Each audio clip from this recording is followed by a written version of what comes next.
David Doružka is one of the Czech Republic's best jazz musicians. The guitarist studied at the Berklee College of Music in Boston and later spent time in New York and Paris. A few months ago, he released his latest album, Autumn Tales. Our tour of David Doružka's Prague begins at the Branické skály, a rocky outcrop overlooking the Vltava, close to where the 37-year-old was raised in a musical household.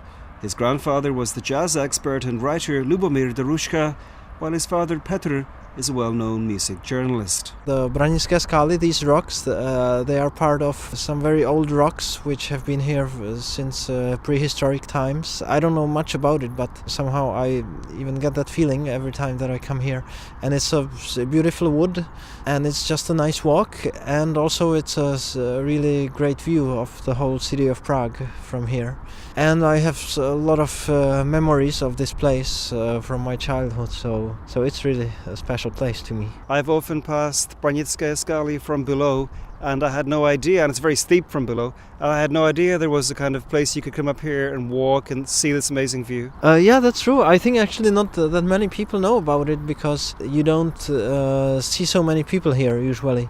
So yeah, it's really a special and a hidden place, and at the same time, you can see the whole of Prague from here, and it's not that far from the center. So that's another thing that I like it, that it's kind of secret, and it's never crowded here. One unfortunate thing is, I guess, because it's a very steep fall to the valley below, there's a kind of wire mesh in front of this pathway here. Yeah, that's true. Well, actually, I don't know how it is now, but there used to be a hole, and then I think there used to be a gate in the fence a little bit further south, where you could actually walk down the hill, where it was not that steep. But the main wall of the rocks is very steep, so it's for a good reason that there's this fence. And what kind of an area is it here? The place you live just around the corner here is called Zelený pruh, which means, I guess, like green zone or something? Green lane, I think, would be sort of a good translation. Yeah, that's where I grew up, where my parents still live these days, and my sister with her family, her husband and her kids, and where my grandfather and grandmother also used to live. So yeah, in this house, that's where I spent my childhood. That seems like a very minority experience to me, to live in Prague, but live in a big family home with several generations. In fact, I can't think of anybody I know who has had that experience here. I think in this part of town, actually, it's quite common, because you see mostly these family houses. I think it's typical in some parts, probably not typical in others. So, yeah, I guess I was very fortunate to have this experience. From Branické skály, Doružka and I walked down a series of steps to Braník, the district by the Vltava the guitarist calls home today. There he leads me to the lively and welcoming Periferie Café, as impressive a spot as you're likely to find on the periphery of Prague. I've known it for about 4 years, since I moved to the apartment where I live with my family these days in Starý Braník, old Braník.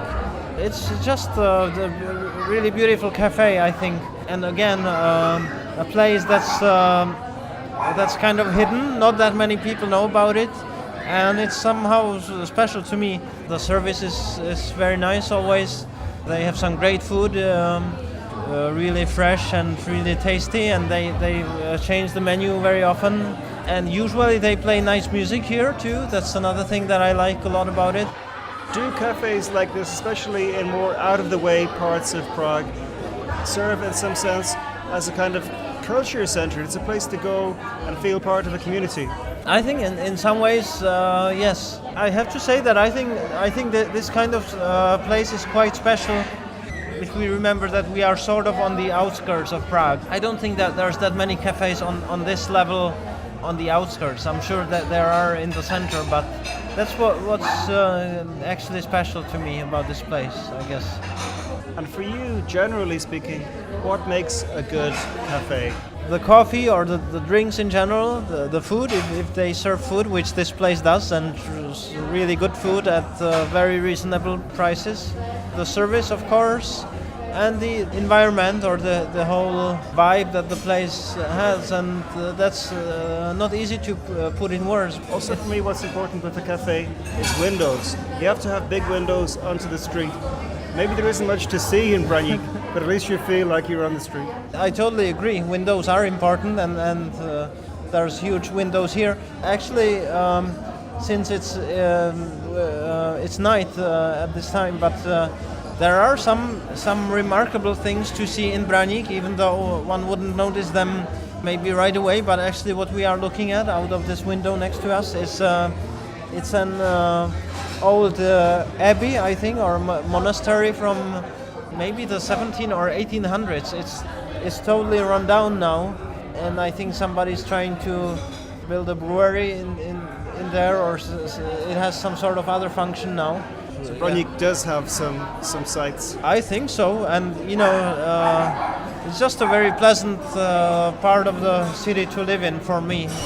With these small houses, and still you sort of feel like you are in a small town or a big village, but you actually are in Prague. But it's very quiet and not hectic at all. That's what I like.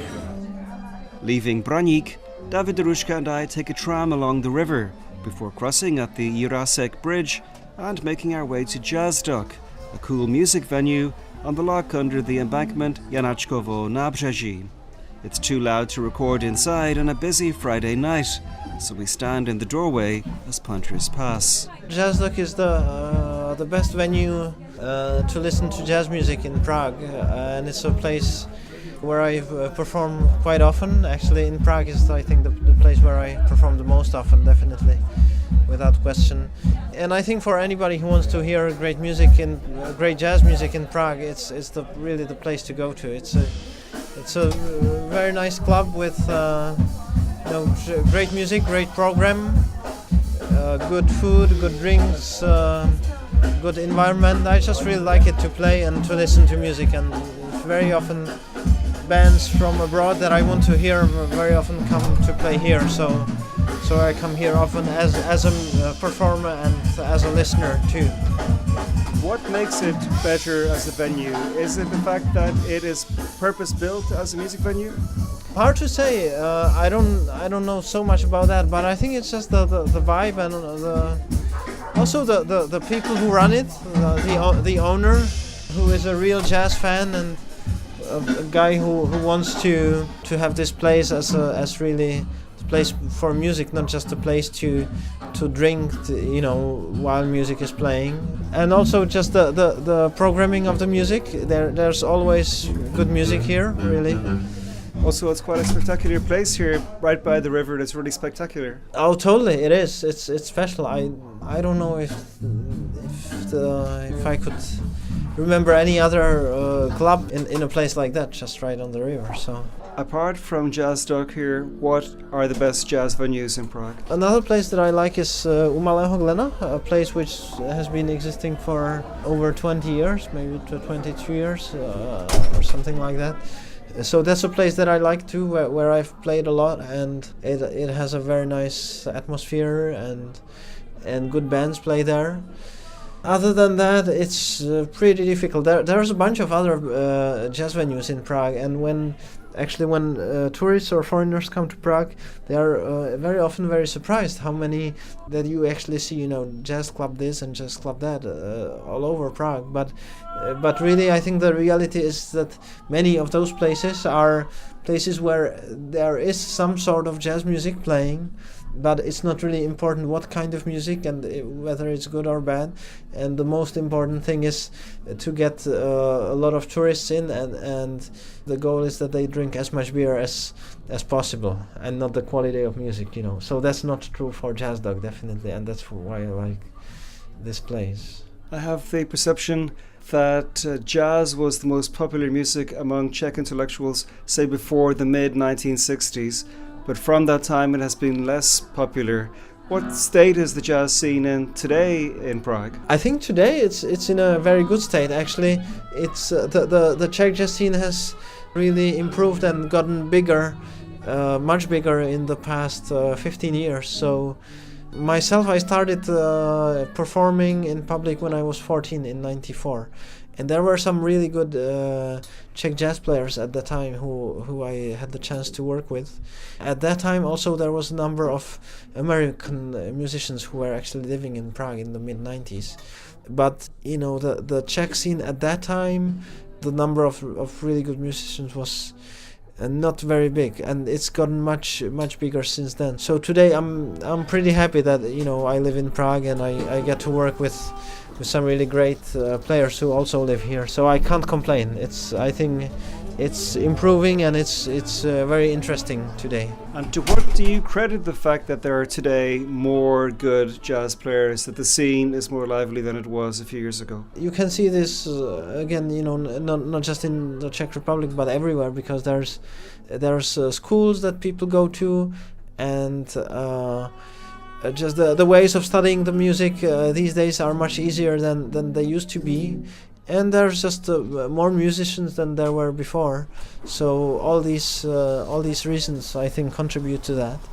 And hopefully it also means that more people are interested in the music, or at least more musicians, but perhaps more public in general as well. So that's a good thing. Do you have a sense that the audience is bigger than it was, say, 15 or 20 years ago? It's very difficult to measure, but I see that there's better venues, and there's more people who come to listen to the music than just people who just come to drink beer to the music. So in that way, I feel good about that. It's not like suddenly there would be, you know, crowds and thousands of people coming to jazz concerts. That's not happening. But I'm optimistic, you know, in this way. I think there's people who like this music and who appreciate it, and that's important. It's not the number of people, but that there are some people who are into it.